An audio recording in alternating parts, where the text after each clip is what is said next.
अस्सलाम वालेकुम फ्रेंड्स, आप देख रहे हैं हमारा YouTube channel Almakka tech and business hub. तो दोस्तों, सबसे पहले मैं आपके साथ आज की सबसे बड़ी खबर शेयर करने वाला हूं, यानी कि वो मुलाकात जिसकी पहले तो डेट यहां पे फाइनल नहीं हो पा रही थी और अब जब हुई है तो वो कंप्लीट होकर सामने उसका नतीजा अब मैं आपके साथ शेयर करने जा रहा हूं। आपको अपडेट करता चलूं दोस्तों कि साउथ कोरिया में डोनाल्ड ट्रंप और शी जिनपिंग की ये मुलाकात किस हद तक कामयाब रही, इसके ऊपर हम आज आपके साथ अपना तजिया शेयर करेंगे और दूसरे एनालिसिस्ट का इसके ऊपर क्या रद्द-ए-अमल रहा ये जानना भी बड़ा ज़रूरी होगा, क्योंकि ये इंटरनेशनल एक मुलाकात है दोस्तों और ये सेटल करती है आने वाले टैरिफ के मामलात को, जिसे लेकर के मार्केट में बड़ी खलबली रहती है पिछले एक साल से। इसी के साथ मैं आपको अपडेट करता चलूं कि एफओएमसी का रिजल्ट अभी मार्केट में आए हुए तकरीबन दोस्तों 13 घंटे हुए हैं और अगले 35 घंटे भी ये मार्केट में वॉलेटिलिटी रखेगा। मजीद मालूमात आपके साथ मैं शेयर करता रहूंगा और आगे चल करके हम फंडामेंटल्स का रुख इख्तियार करेंगे। तो दोस्तों, ऐसे में आपने क्या करना है, वीडियो को करना है लाइक, चैनल को करना है सब्सक्राइब। अगर आप चाहते हैं कि आने वाले दिनों में आपसे हमारी किसी भी एक अहम वीडियो का नोटिफिकेशन मिस ना हो तो बेल आइकन के बटन के साथ साथ ऑल के बटन को भी क्लिक कर दीजिएगा। और अगर आप फौरी तौर पर खबरें हासिल करना चाहते हैं, क्योंकि हर वक्त तो बार बार वीडियो अपडेट की नहीं जा सकती दोस्तों, तो आप हमारा व्हाट्सएप चैनल ज्वाइन करें। वहां पे आपको पल पल की इंशाल्लाह हर खबर जो है खबरों की शक्ल में मिलती रहेगी। अगर आप चैनल ज्वाइन करना चाहते हैं तो लिंक सिर्फ और सिर्फ इसी वीडियो की डिस्क्रिप्शन में होगा, ठीक है।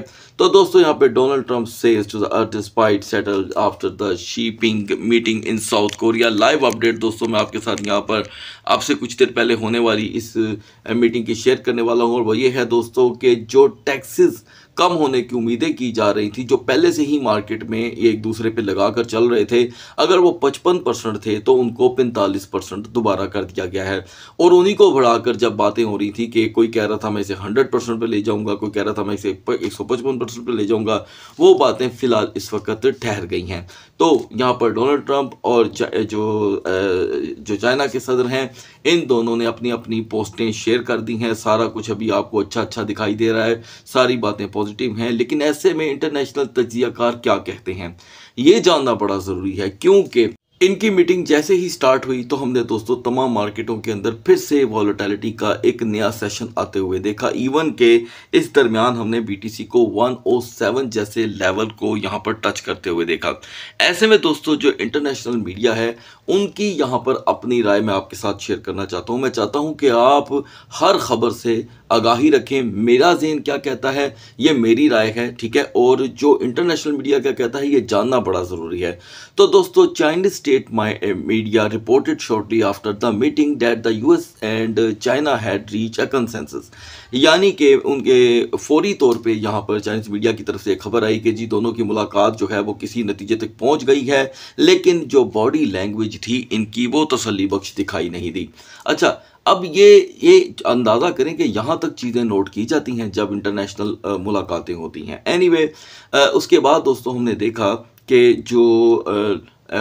जो वॉल्यूम मार्केटें लूज़ कर रही थी वो अचानक हमें फिर से स्टेबल होता हुआ दिखाई दिया। हमारे पास दोस्तों अब तक की जितनी इन्फॉर्मेशन है वो मैंने आपके साथ शेयर की है और ये जो टैरिफ गुड्स को लेकर के जो भी मसाइल थे वो फ़िलहाल यहाँ पर जो कि है सॉल्व होते दिखाई दे रहे हैं और इन्हें जो कि है 10% तक रिमूव कर दिया गया है।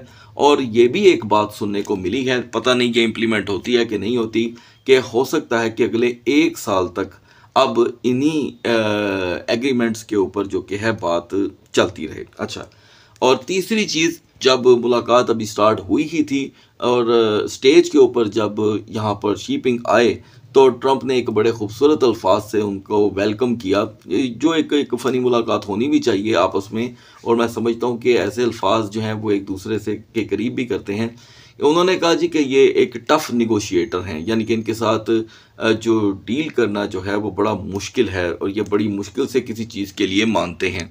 तो इसके ऊपर उनकी मुस्कुराहट का पता नहीं चल सका, इसलिए कि वो मुस्कुराएं, हंसें या सीरियस रहें, उनके एक्सप्रेशन एक जैसे ही रहते हैं। खैर, ये एक वैसे मैं जोक सपाट बात कर रहा हूँ। अच्छा जी, उसके बाद उनकी मिनिस्ट्री की तरफ से डिफरेंट रिपोर्ट्स आनी शुरू हुई हैं एग्रीकल्चर को लेकर और कुछ जो भी इनकी केमिकल्स वगैरह का आपस में तबादला होता है। लिहाजा ऐसी मज़ीद कोई मालूमात मौसूल होगी तो हम आपके साथ शेयर करेंगे। आज का दिन बड़ा अहम रहेगा, क्योंकि अब करा के CPI भी आ चुकी है, PPI भी आ चुकी है, FOMC भी हो गया, इनकी मीटिंग भी हो गई। अब दोस्तों फिलहाल नए महीने का आगाज़ होने लगा है नवंबर का, और बड़ी नई चीज़ें आपके सामने खुल के सामने आएंगी। लेकिन फिलहाल पहले 10 दिन आपको किसी हद तक सुकून देखने को मिलेगा। अब पीछे रह जाती है दोस्तों सिर्फ और सिर्फ शटडाउन के हवाले से अपडेट, जो मैं आपके साथ यहाँ पर शेयर करूँगा। दोस्तों अब तक की ये जो बड़ी स्टेटमेंट देखने को मिली है वो ये है कि जॉन थ्यून ने कहा है कि he will engage pretty soon with Democrat about ending shutdown. The comments came after the mild mannered Senate majority leader angrily projected a Democrat attempt to extend food aid. ले यानी कि दोस्तों अभी सख्त तनाज़ात का, अल्फाजों का सिलसिला जो है वो वहाँ पे शुरू हो रहा है। लेकिन फ़िलहाल ट्रंप की कल एक स्टेटमेंट आई थी जो मैं शायद आपसे डिस्कस कर चुका हूँ या नहीं की। वो कहते हैं जी ये एक नॉर्मल मामला है, जल्दी सॉल्व हो जाएगा। अब देखते हैं कि जॉन जो है वो इस मसले को किस तरह और कितनी देर में हल करने में कामयाब रहते हैं। ये है दोस्तों अब तक की शटडाउन के हवाले से अपडेट। अब बढ़ते हैं मार्केट की तरफ। दोस्तों चाहे हो यहाँ पे FOMC की मीटिंग और हो या यहाँ पर चाइना की और US की मुलाकात, फाइनली सारा कुछ अपने वक्त पे हो गया है, लेकिन वॉलेटिलिटी ख़त्म नहीं हो रही। हम 3.83 पे आन पहुँचे हैं और डोमिनेंस भी यहाँ पर वीक है, यानी कि कैपिटलाइजेशन में बड़ी कमी वाक़या हुई है। ऐसे में टॉप ट्रेंडिंग में हमें फिर से जी कैश देखने को मिल रहा है, जो इस वॉलेटिलिटी में अपना मोमेंटम खो चुका था। अगर जी कैश यहाँ पर दोस्तों मूव कर रहा है तो इसका मतलब ये हुआ कि आने वाले सेशंस में आपको और भी फंडामेंटल्स बेहतर परफॉर्म करते हुए दिखाई देंगे, यानी कि मार्केट में आज का second session bullish momentum create कर सकता है। लेकिन दोस्तों उसके लिए ज़रूरी होगा कि BTC कम से कम अब अपनी वीकर जोन से निकले। 1,10,000 का यहाँ पर सिर्फ एक मजाक बन के रह गया है, ये बहुत बार टूट चुका है। तो अगर यही सूरत हाल रहेगी तो फिर वो सेकंड ट्रेडिंग सेशन भी जो है वो यहाँ पर आपको डिस्टर्ब ही दिखाई देगा। लिहाजा BTC इथेरियम को लास्ट में डिस्कस कर लेंगे। आगाज़ करते हैं XRP से। तो गाइज इस सेशन में जो पिछला गुजरा यहाँ पर XRP की सपोर्ट थी 2.55 से 2.60, तो 2.55 यहाँ पर दोस्तों यूटिलाइज हो चुका है। अब बढ़ते हैं BNB पे। तो BNB की सपोर्ट थी 1060 से 1075। यहाँ पर BNB ने जो बड़ा लो दिया है दोस्तों वो 1091 का था, और मैक्स रेजिस्टेंस 1118। अभी मार्केट के वॉल्यूम को देखते हुए यहाँ पर BNB की सपोर्ट बन रही है दोस्तों 2 वे 1090 से 1100, और रेजिस्टेंस जो है वो 1125 से 1135 सोलाना कर आके दोस्तों 190 को रिस्पेक्ट देने में पूरी तरह कामयाब रहा। इसकी सपोर्ट थी 190 और रेजिस्टेंस 198.70। तो सपोर्ट तो यहाँ पर दोस्तों आपको देखने को मिली है। ये बड़ा एक इंटरेस्टिंग सेशन रहा सोलाना को लेकर, और अभी हम 196 का हाई देख चुके हैं। नेक्स्ट सेशन में एंट्री के लिए दोस्तों सोलाना को 196.70 से आगाज़ करना होगा, तो ही हम यहाँ पर वक्ती तौर के लिए 202 201 का हाई देख सकते हैं। देन अदरवाइज 190 ही इसकी यहाँ पर सपोर्ट रहेगी। डॉज कॉइन को दोस्तों यहाँ पर एक मौका मिला है 0.1910 की सपोर्ट बनाने का। ये अगर सिर्फ और सिर्फ 45 मिनट कायम रह लेती है तो 0.1935 की एक रेजिस्टेंस नॉर्मल बिहेवियर रहेगा। लिंक के लिए गाइस हमारे पास 18.10 की लास्ट सपोर्ट थी। इसने पहले तो इसको ब्रेक किया, फिर एक मरतबा, और जब सुबह मुलाकात शुरू हुई तो उस दरमियान ये 17.50 तक जा पहुंचा था। एनीवे फिर से हम इसे 18.30 पे ही देख रहे हैं। अभी भी इसकी सपोर्ट 18.10 ही काउंट होगी, और ये वीक काउंट होगी। नाउ सोई की सपोर्ट 2.40 से 2.45 थी। गाइस आप देख चुके हैं ये सपोर्ट यूटिलाइज भी हुई है, और इस वक्त ये 2 से 3 बार 2.51 का भी हाई लगा चुका है।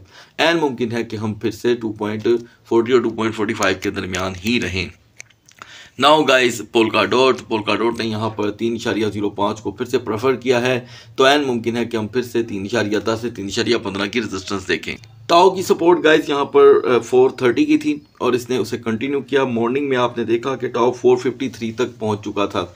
हालांकि टाओ में भी वॉलेटिलिटी बहुत ज़्यादा रही, इवन कि हमने 434 का भी लो देखा, और फिर हम इस वक्त 450 की तरफ जा रहे हैं।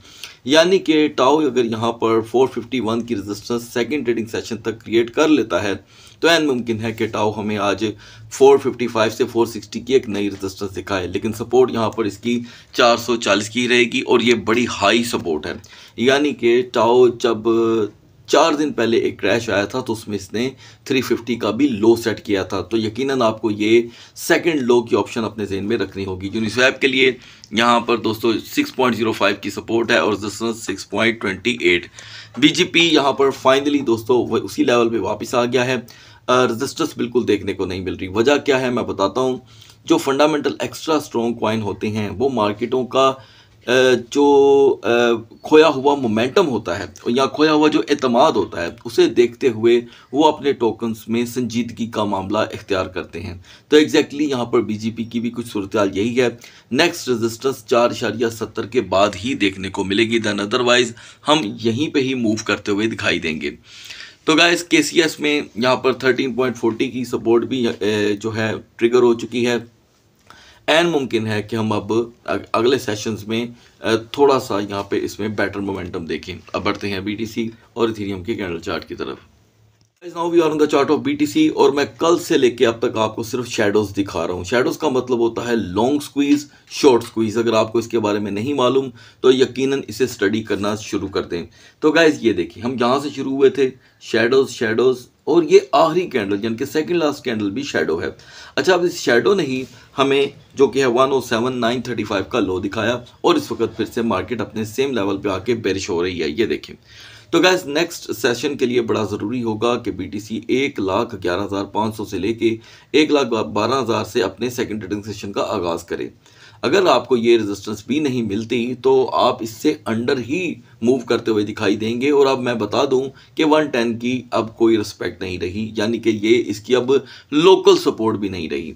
तो मैं अगर पिछले एक महीने की परफॉर्मेंस देखूं तो जब जब भी 1,10,000 ब्रेक हुआ है हमने 107 का लो देखा है। तो ये एक नॉर्मल इसका एरिया बन गया है सपोर्ट के तौर पे। तो मैं समझता हूँ कि अब जो लोकल सपोर्ट है वो 108-107 के दरमियान ही बन रही है। अगर ये अगले 48 घंटे इस पे गुजार लेती है तो ये ही होगी इसकी लोकल सपोर्ट। अच्छा जी, आगे की तरफ जो बढ़ने के लिए दोस्तों जो मैंने रेजिस्टेंस बताई है वो बड़ी अहम रहेगी और हेल्पफुल में डॉट, डॉज और यूनिस्वैप का बड़ा किरदार रहेगा, इसलिए कि ये ऑलरेडी बहुत ज़्यादा अंडर वैल्यू हुए हैं। बढ़ते हैं इथेरियम के कैंडल चार्ट की तरफ। तो दोस्तों यहाँ पर इथेरियम ऑलरेडी मिडनाइट में 3950 पे जो कि मूव कर रहा था, अभी भी हम तकरीबन उसी लेवल पे हैं, लेकिन इस दरमियान हमने फिर से एक लो मोमेंटम देखा है और वो करीब 3840 का था फिर से एक मरतबा, क्योंकि ये शेडोज भी आपके सामने है। तो शेडोज का सिलसिला अभी हमें पूरे कैंडल चार्ट पे देखने को मिल रहा है, यानी कि हम कहेंगे कि पूरा सितंबर और पूरा अक्टूबर ये 2 महीने से मार्केट के अंदर बहुत ज़्यादा लॉन्ग स्क्वीज और शॉर्ट स्क्वीज रहा है। पूरा कैंडल आप इसकी एक बार दोस्तों स्टडी करें वीडियो को यहाँ पर पॉज करके, तो आपको पता चलेगा कितने शेडोज यहाँ पर मौजूद हैं। एनीवे 3840 यानी कि 3920 एक वीकर जोन आपको बताई गई थी और ये अपडेट किया गया था कि इसके बाद 3870 3860 एक नॉर्मल लो रहेगा। सिचुएशन इथेरियम की बिल्कुल चेंज नहीं हुई, अभी भी इथेरियम को 3955 से 3975 तक की रेजिस्टेंस चाहिए, फिर जाके इथेरियम कोई नए रेजिस्टेंस लेवल यहाँ पे प्रूव करने में कामयाब हो सकता है। नहीं तो सूरत हाल कोई चेंज नहीं है, 3910 वीकर जोन ही काउंट होगी। और हेल्पफुल में अभी भी HNT और सुई टॉप पे रहेंगे, चाहे आप अगर तो BGP को इग्नोर कर दें। अगली वीडियो तक अल्लाह हाफिज़।